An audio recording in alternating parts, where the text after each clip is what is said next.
ये बतख रात को नींद पूरा करने के लिए एक होटल पे आता है और घंटी बजा के सोने चला जाता है। ये देना। लेकिन पहले पैसा मांगता है। लेकिन साला बतख हाथ बांध देता है। लेकिन तभी तो बतख वहाँ से दूर जंगल में आता है। ये देखो मेरी हालत कमजोर हो गई। और कार का डिक्की खोल के अपना हवा वाला बिस्तर बाहर करता है। फिर उसमें हवा भरने लगता है।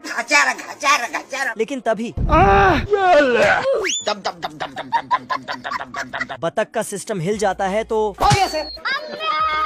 फटाक से नीचे तकिया लगा देता है। पर तभी पंप टेढ़ा हो जाता है तो और टेढ़ा कर देता है। माँ खराब हो जाएगा, मैं माँ फिर अपने मुंह से ही हवा भरने लगता है। जय महाराष्ट्र। और साला खुद कागज की तरह उड़ जाता है। किसी तरह बतख चैन की नींद सोता है। लेकिन तभी इसके पेट से कुछ ऊपर निकलता है। देखा तो कुछ नहीं था। लेकिन तभी जब नीचे देखा तो पता चला पत्थर है। ये बतख पत्थर को पहाड़ पे फेंकता है तो पत्थर पहाड़ से वापस नीचे आने लगता है और अपने साथ साथ सभी बड़े पत्थरों को ले जाने लगता है। बाप रे। बतख देखता है और जान बचाकर गाड़ी में बैठकर भागता है। लेकिन थोड़ा सा आगे जाते ही इसका गाड़ी ही बदल जाता है।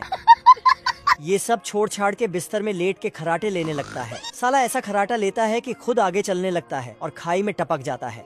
गया। लेकिन नीचे पानी था इसीलिए नीचे मछली के साथ ही सो जाता है। हे प्रभु। और दोनों कंबल खींचने लगता है। लेकिन तभी बाप रे। फिर से आके सोता है। लेकिन इस बार इसके खर्राटे से पेड़ का टहनी ही इसके मुंह में घुसने लगता है। पर तभी अचानक टहनी को दूर फेंक दिया। लेकिन फिर उसमें एक लकड़ी लगा दिया और जाके सो गया। लेकिन साला ये इतना जोर से खर्राटे लेता है कि लकड़ी वहाँ से हट जाता है। फिर टहनी पंप पे गिरता तो बिस्तर में हवा भर जाता है और बिस्तर हवा में उड़ते हुए उसी होटल में पहुँच जाता है। तभी आदमी बाहर आके पैसा मांगता तो पैसा दे देता है। अच्छा। घोड़े को रेस के लिए तैयार करता लेकिन घोड़ा पीछे खिसक जाता है। नहीं। क्योंकि ये बहुत आलसी घोड़ा है और अलग अलग तरह की नखरे करता है। मम्मी रे। खत्म। तो बतख पानी उठा के घोड़े पे फेंकता है। लेकिन घोड़ा साइड हो जाता है। कुछ देर पहले यहाँ कुछ सुंदर लड़कियाँ आई थी तो घोड़ा बाबू साला लड़कियों को देखते ही उसे पटाने के लिए तैयारी करने लगता है। अच्छा।